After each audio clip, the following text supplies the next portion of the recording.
রোদের আর চুলার ঝামেলা ছাড়া এই মজার আচারটি আমি তৈরি করেছি। প্রতি বছর এই আচারটা আমি অনেক বেশি করে তৈরি করি, কারণ এটা অল্প করে তৈরি করলে কিন্তু হয় না। এটা যাকে খাওয়াবেন সে কিন্তু আপনার ফ্যান হয়ে যাবে। এটা অসম্ভব মজা হয় খেতে। এখনও কিন্তু কাঁচা আম পাওয়া যায়, বড় বড় সাইজের ফজলি আমগুলোকে কাঁচা পাওয়া যায়, ওগুলো দিয়ে কিন্তু আপনি আচারটা দিতে পারেন। এগুলো দিয়ে আচার দিলে আমটা অনেকটাই মিষ্টি হয়। আচার দিলে চিনি পরিমাণ একদম সামান্য লাগে, খরচও আপনার কম হবে। তাহলে কাঁচা সরিষার তেল দিয়ে আচারটা দিয়েছি। দেখেন আমগুলো আমার ফ্রিজে এনে রেখে দিয়েছি, তাই আমগুলো অনেকটাই হলদে বর্ণ হয়ে গেছে। এগুলো আমি যে নারিকেল যে পাপা পিঠার জন্য কুড়িয়ে নেয়, ওই কুড়ুনিটা দিয়ে আমি চিকন চিকন করে ঝুড়ি ঝুড়ি ঝুড়ি করে কিন্তু এটা কুড়িয়ে নিয়েছি। আপনারা চাইলে যে কোনো মানে গ্রেটার দিয়ে গ্রেট করে নিতে পারেন, না চাইলে বটি দিয়ে কুচি করে নিতে পারেন। দিয়ে অবশ্য লবণ মেখে রেখে দিতে হবে। আমি বেশ কিছুক্ষণ সময় নিয়ে লবণ মেখে রেখে দিয়েছি।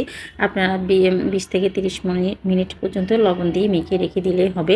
এটা থেকে অনেকটুকু টক পানি বের হবে। টক এই যে পানিটা জুসটা বের হবে, ওইটা হাত দিয়ে চেপে চেপে বা সুতি কাপড়ের উপর মুড়িয়ে তারপর রসটা পেলে দিলে আপনার আচারটা অনেকদিন সংরক্ষণ করতে পারেন। অবশ্য আমি ধুয়ে ভালো করে পানি শুকিয়ে তারপরে ঝুড়ি করে নিতে হবে। আমি কোনো প্রকারে যেন পানি না থাকে, যেহেতু আমরা রোদেও দিব না, চুলায়ও চালাবো না, ফ্রিজও রাখবো না। এটা এমনি 1 বছর পর্যন্ত আপনি নর্মালি রেখে খেতে পারবেন। এতটাই মজাই আচারটা। সবাই একবার আমার কথা ধরে যদি একবার তৈরি করেন, তাহলে আপনার খেয়ে কমেন্টসের মাধ্যমে জানাবেন আসলেই কেমন হয়েছে। অসম্ভব মজার এই আচারটি। যত প্রকারের আচার দিয়েছেন, এটা দেওয়ার পর কিন্তু আপনার এটা সবার আগেই পুড়িয়ে যাবে। আর ডাইনিং টেবিলে রেখে দিবেন, যে আপনার এটা দেখবে ভাতের সাথে কিংবা যে কোনো কিছুর সাথে খিচুড়ি ভাত এমনি দিয়ে খেয়ে নেবে, এতটাই মজা হয়। এখন আমি এরকম চেপে চেপে রসগুলোকে ফেলে দিব। চেপে চেপে সম্পূর্ণ রস আমি ঝরিয়ে তারপর আচারটা দিব। দেখেন কত এমনিতেই সফট হয়ে গেছে অনেকটাই। আবার এটা তৈরি করার পর আপনি সাথে সাথে খাইলে কিন্তু অরিজিনাল যে স্বাদটা ওইটা পাবেন না। এটা 7 থেকে 10 দিনের পরে এটা খাওয়ার উপযুক্ত সময় হবে। এখন আমি একটা বাটিতে সরিষার তেল নিয়েছি 1 কাপের পরিমাণ। তারপর চিনি আপনার স্বাদ অনুযায়ী, বেশি মিষ্টি খেতে চাইলে বেশি দিবেন। আর দিব সবগুলো আচারের মশলা মিলে আমি একটু হালকা তেলে ভেজে গুঁড়ো করে নিয়েছি। আর হলুদ গুঁড়ো, মরিচ গুঁড়ো, জিরে গুঁড়ো আর বিট লবণ অবশ্যই দেওয়ার চেষ্টা করবেন। আর স্বাদ মতো লবণ দিবেন।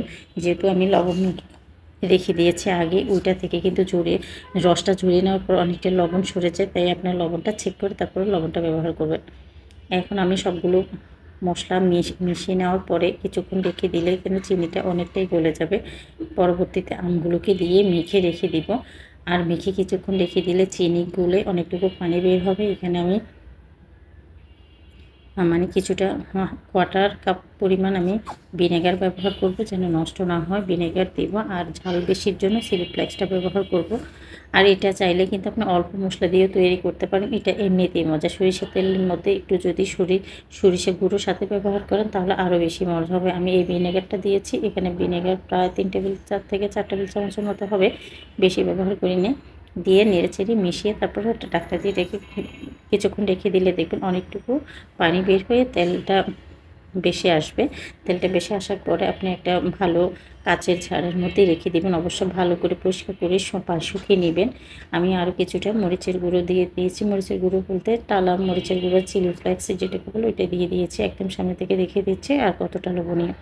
এটা কিন্তু আমি তৈরি করার পর 8 থেকে 10 দিন পর আপনাদের সাথে শেয়ার করছি। 10 থেকে 10 দিন পর কেমন হয় সেটাও আপনাদেরকে দেখিয়ে দিব। দেখেন আমার প্রথম তৈরি করার পরে তেলটা যখন বেশি আসছে, এই পর্যায়ে আমি কাঁচের জারে রেখে দিব। খুব ভালো করে ঢাকনাটা আটকে তারপরে রেখে দিবেন।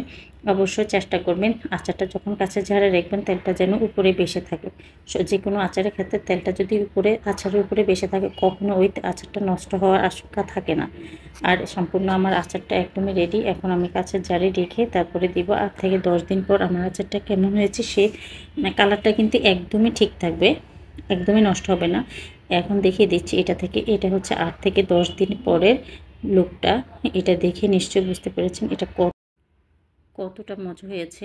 আশা করছি রেসিপিটা ভালো লেগেছে এবং সহজে লেগেছে। ধন্যবাদ জানাচ্ছি আমার পুরো ভিডিওতে দেখার জন্য। এখনও যদি সাবস্ক্রাইব না করে থাকেন, প্লিজ চ্যানেলটিকে সাবস্ক্রাইব করে আমার পাশেই থাকবেন।